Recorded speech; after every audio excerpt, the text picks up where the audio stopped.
Bismillahirrahmanirrahim. Hari ini saya akan membahas satu judul, saya beri nama kualat. Kualat itu gambarannya misalnya ya, ada seorang pemuda yang tiba-tiba membuat onar atau menyakiti, mencaci maki orang tua. Nah, padahal orang tuanya ini biasa-biasa saja. Maka terkadang anak yang suka mencaci maki itu tiba-tiba kecelakaan, misalnya jatuh sampai luka. Ini diistilahkan kualat orang tua. Orang tua tidak harus ayah dan ibu, orang tua juga bisa orang lain, begitu ya.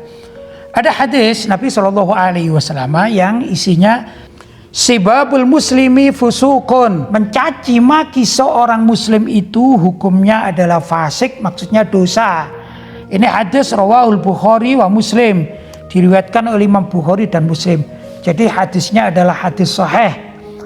Maksudnya begini, kalau ada orang mencaci maki saudaranya sesama muslim, sesungguhnya dia pelakunya ini sudah berbuat dosa atau maksiat kepada Allah Subhanahu wa taala.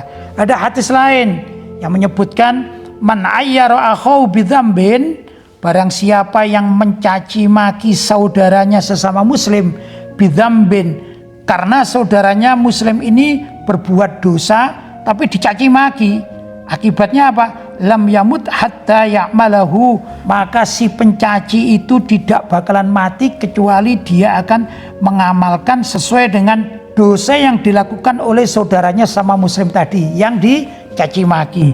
Ini akhrajahu Tirmidzi wa hasanahu, diriwayatkan atau ditakhrij oleh Imam At-Tirmidzi wa hasanahu dan dihukumi sebagai hadis hasan. Jadi kalau kita melihat saudara kita berbuat salah itu jangan dicaci maki, jangan. Kita datangi, kita nasihati, atau juga kita beri pesan yang isinya nasihat agar kembali rujuk kepada Allah, maksudnya bertobat, bukan dicaci maki. Karena kalau kita mencaci maki, naudzubillah min dzalik, suatu saat kita yang akan melakukan maksiat sebagaimana dilakukan oleh saudara kita tadi. Al-Imam Sahal At-Tustari itu mengatakan, wahdhar, hati-hatilah aidon juga min adzal khalqi, dari mengganggu makhluk, ya terutama makhluk di sini adalah manusia ya. Annahu minas samumil qatilah, karena pada diri makhluk terutama manusia itu ada racun yang dapat membunuh. Jadi kalau kita melakukan perbuatan aniaya atau zalim kepada sesama makhluk, terutama sesama manusia, sesungguhnya pada diri orang lain itu ada racun yang dapat membunuh kita. Apalagi kalau orang tersebut yang dicaci maki, dianiaya, ini adalah wali-wali kekasih Allah, yaitu orang yang dicintai oleh Allah atau para ulama. Entah di mana saja, yang namanya para ulama itu kalau kita menyakiti mereka akan datang bala atau bencana terhadap diri kita. Ini yang perlu kita waspadai. Jadi itu termasuk hakikatnya kualat ya.